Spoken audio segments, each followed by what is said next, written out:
So he's the man behind the Congress's election campaign in Rajasthan. I have with me Naresh Arora, political strategist and co-founder Designbox. Naresh ji, how did you manage to convince the Congress, it's a party that doesn't want to change, that they have to go in for this kind of an aggressive campaign?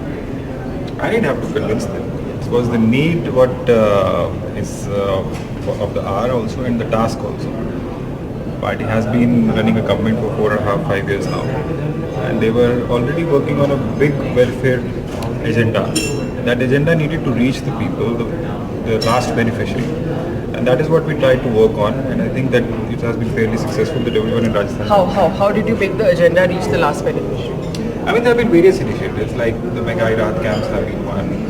The Mission 2030 has been another one, and there have been fairly other outreach programs like Sansaman contests, etc. People are in know of what the schemes the government has made, how they have been benefited in the past also, because surprisingly in Mega Rahat camp some people were benefiting already from the schemes they didn't know about. And those were pleasant surprises. In fact, people used to go to the camps to avail one benefit. They used to come back with 6. Because that is how the structure was made. So whosoever is a beneficiary of one scheme needs to know that what are the schemes they can be benefited from. So it's really public engagement, and just to demystify it for you, we have about 8 crore population in Rajasthan.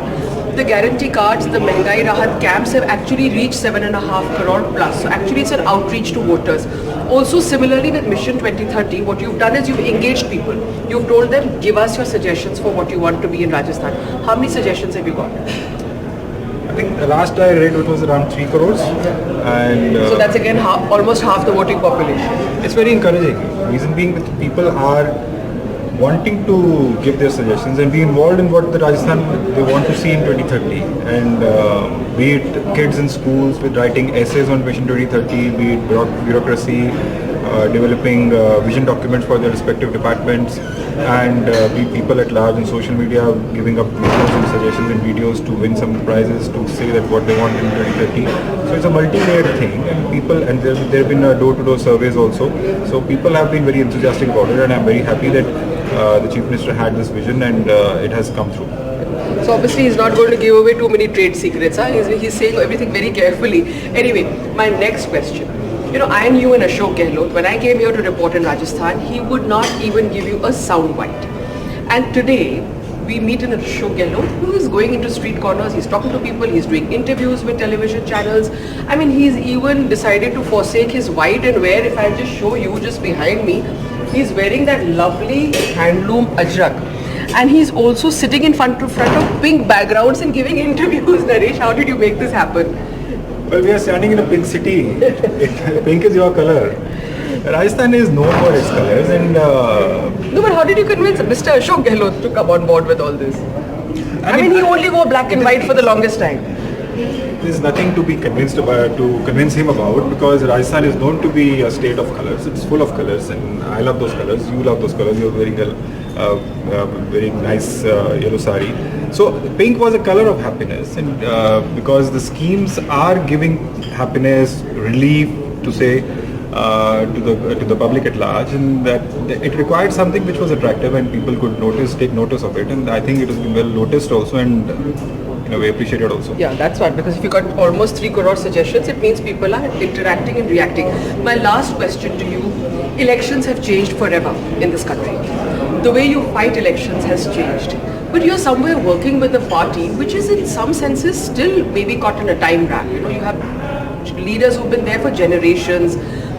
How is it to work with the Congress actually? How is it to get them to change their mindsets? See, it's very exciting.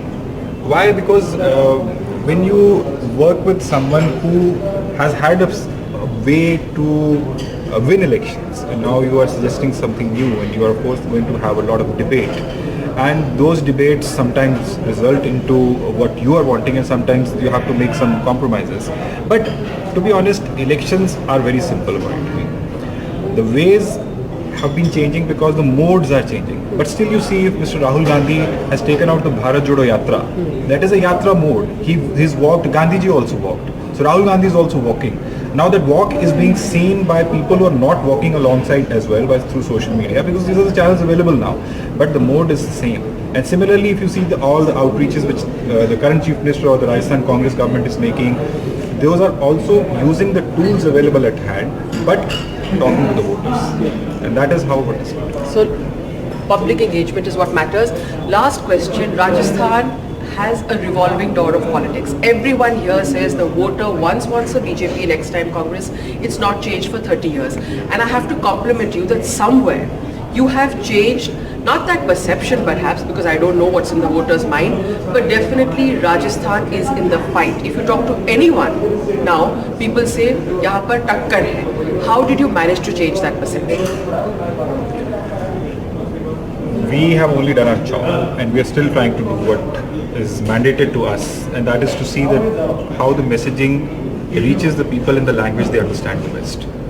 So I'm a firm believer that we need to talk to people in the language they want to listen to rather than the language we want to communicate in. And that is the only slight difference, which is seen as in a big way, but that is the only difference which we are trying to make. So thank you very much. It's going to be a very, very busy election, and we're catching up with Naresh Arora, who is the political strategist for the Congress, and especially for Mr. Chief Minister Ashok Gehlot in Rajasthan. In Jaipur, Harsha Kumari Singh, NDTV.